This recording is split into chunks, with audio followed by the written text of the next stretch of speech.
around the 2012 election, and Republicans still had a chance, I think, to turn things around and, nominate someone good in 2016, who, by the way, may not have won the general election. Like, I'm fully willing to admit I did not think that Donald Trump could put together enough votes in enough of the right states to win, and he did. And it's possible that someone like a Marco Rubio could have not done that. I don't know what that alternate timeline looks like, much as I sometimes wish I could teleport there. What I know is that Republicans had a chance to win young voters back, squandered that opportunity, have now for 3 elections in a row lost young voters by margins that had never been seen before the Obama-McCain election of 2008, and show no signs of turning the tide, that things just continue to get worse. And now you have millennials who, like me, are in our mid-30s. We have jobs, we have houses, we pay taxes, we do all these things that Republicans have deluded themselves into thinking, oh, once young people start doing those things, they'll all become conservatives.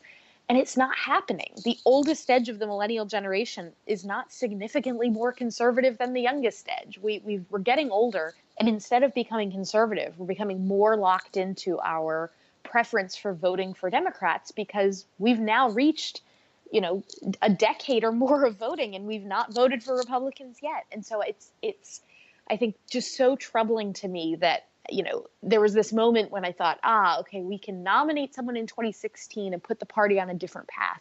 And we chose the exact 180-degree opposite path of what I wanted us to do. Last night in Pennsylvania's 18th congressional district, you're beginning to see the fruits of a world where Republicans are going to struggle, even in places that Donald Trump won. Connor Lamb is a millennial candidate, 33 years old, probably graduated high school same year as me. It is a new world where I don't think Republicans are ready to contend with what do you do when baby boomers comprise a smaller share of the electorate than millennials.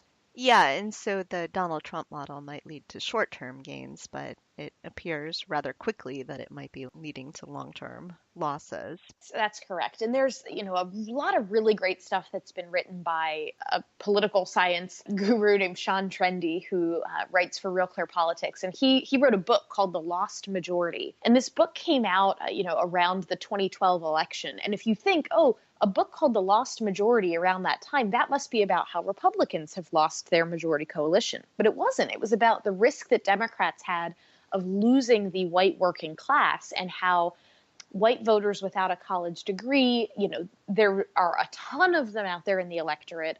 The potential of that voting bloc was huge. And if Democrats lost them, they were going to struggle mightily in national elections. And so his book, he was extremely prophetic in that sense, kind of foresaw the opportunity that existed for someone like Donald Trump to put together the coalition that he did. But the problem is that coalition does eventually run out. It doesn't run out in 2020. It doesn't even necessarily run out in 2024 if you're able to win enough white voters with college degrees, et cetera. But if you wanted to really double down on this, like, I am just going to appeal to the white working class to the exclusion of everyone else, you actually can eke out a national electoral victory for a little while. But your runway starts to run out, and Republicans can't count on this as a long-term strategy. And I just think the damage that we are doing with the rest of the electorate could be permanent and irreversible. And therefore Republicans feel really great that they won the White House, but doom is headed their way. And that's the message that I have been preaching for the last year. And I don't think anybody's going to really listen to it until if Republicans do very poorly in the 2018 midterms. That may be the moment that all of a sudden this subject becomes a hot topic again. I think one of the things I've heard a couple of people talk about is that maybe some party splitting starts to happen. And on both sides, I'm not sure that I would say the Democrats are doing a great job with millennials either. They're winning in places like where they have Connor Lamb, but that's not necessarily everywhere a party decision. It Right. seems like in some cases this is really good candidates stepping up and Connor Lamb may be an exception there, but a lot of the candidates I've been talking to around the country, it seems like it's something that they're coming to, not something that the party is stepping up and sort of giving them instructions about where to go and how to run. Yeah, I think that the challenges Democrats face exist for sure. And, whether it's, if you look at the way that in some ways Donald Trump performed maybe better than you might have expected among millennials, sort of in a contest versus Hillary Clinton. And I think right now Democrats are benefiting from being very unified by being, we're anti-Trump, we have to resist him. But there are big divisions within the Democratic Party where, can this coalition hold together as millennials take more and more charge of what the policy agenda looks like? How do you hold the FDR Democrats in the coalition if you've got a lot of young people sort of advocating for a very different policy worldview? So I don't think that Democrats are immune from having challenges as well. And so, I think this question of do the parties satisfy our generation is a really interesting one. There was a study that came out late last year that showed something like 3/4 of millennials saying they did not think that the current two-party system was something that was effective, was something that was meeting their needs. If you look in a lot of these blue wall states, I've heard Democratic pollster Cornell Belcher talk about this a lot, that you had young people who voted sort of protest voting for, third party candidates and things like that, that if those young voters had come home to Democrats, even in small numbers, Democrats can hold the blue wall much more effectively and the election goes a different way. So millennials have the ability to sort of use their political might to hold both parties accountable, not just saying that Republicans seem out of step, but rather that we need to do something different. I think the challenge is that our system is so structurally set up to be a two-party system that I'm less of the mind that we're going to see a third party and more of the mind that the two parties themselves will have to realign their coalitions to survive. So Republicans may be realigning their coalition around this kind of older, working class white voter, while Democrats are realigning their coalition around, a younger, more diverse audience. But right now, in order for either party to win, we're still relying on some votes from our old coalition. Republicans can't get zeroed out with Latino voters, still have to win, white college-educated suburban voters. Same thing for Democrats. And in order to pull off a victory like they did in Pennsylvania 18, that's a place where Democrats are still relying on kind of white working-class voters. So I think it's less that right now the parties themselves are going to go away and more that right now neither party's coalition feels like a perfectly comfortable home for a lot of young people, and the parties still feel kind of pulled in directions with tensions that exist from their old coalitions and where their new coalitions might lie, and what does that look like. I don't necessarily think millennials are going to usher in an era of third-party rule or, non-existent parties altogether, but I do think that they're going to scramble what the role of the political party is and what the coalitions of the two parties wind up looking like. All right. And what are you calling the generation after millennials? I think right now, Gen Z is my favorite. There are a ton of labels that have been proposed. The first one that I ever heard was MTV did a big study where they were like, we're going to, hire a bunch of consultants and we're going to figure out the name. And they came up with the name The Founders. And to be honest with you, I don't even remember the justification for it, extensive as that justification was, because I was just so appalled by how much I thought, that doesn't work. You can't call them that. iGen has been proposed. I read a column calling them the perennials the other day.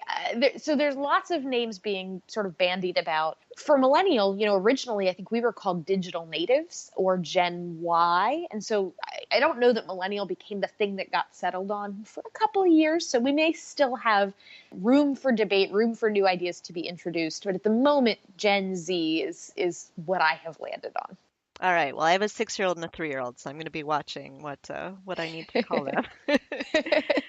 All right. Well, Kristen, thank you so much for coming on the podcast. This has been really great. And everyone should go read the Selfie Vote. I did not expect myself to enjoy a book about what Republicans should be doing so much, but I did. Thank you very much for having me. I really appreciate it. Yeah, and everyone should listen to the Pollsters too, because it's a great podcast, and it was definitely one of my inspirations when thinking about podcasting. So, Oh, thanks. Yeah, we've been doing the show for I think we're hitting our 3-year anniversary around either this week or next. You know, we the idea came to us about 3 years ago during the State of the Union, but of course it takes a while to get your gear and get together. So this is an exciting time for the pollsters, and we're going to be doing our episode breaking down Pennsylvania 18 and more this week. So would love to have you guys come listen. And thanks again for having me here. all right, thank you.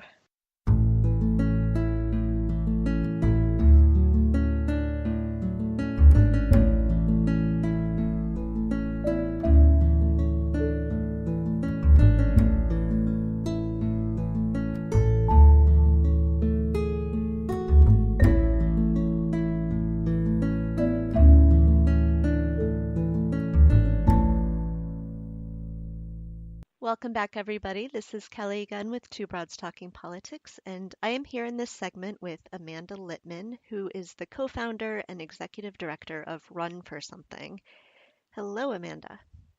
Hi, thank you so much for having me. I'm so excited. Yeah, thanks for being on. And I just realized that we graduated from the same university, Northwestern University, although you were quite a few years after me. Oh, I'm sure that's not true, but I appreciate it. It's always good to talk to another Wildcat.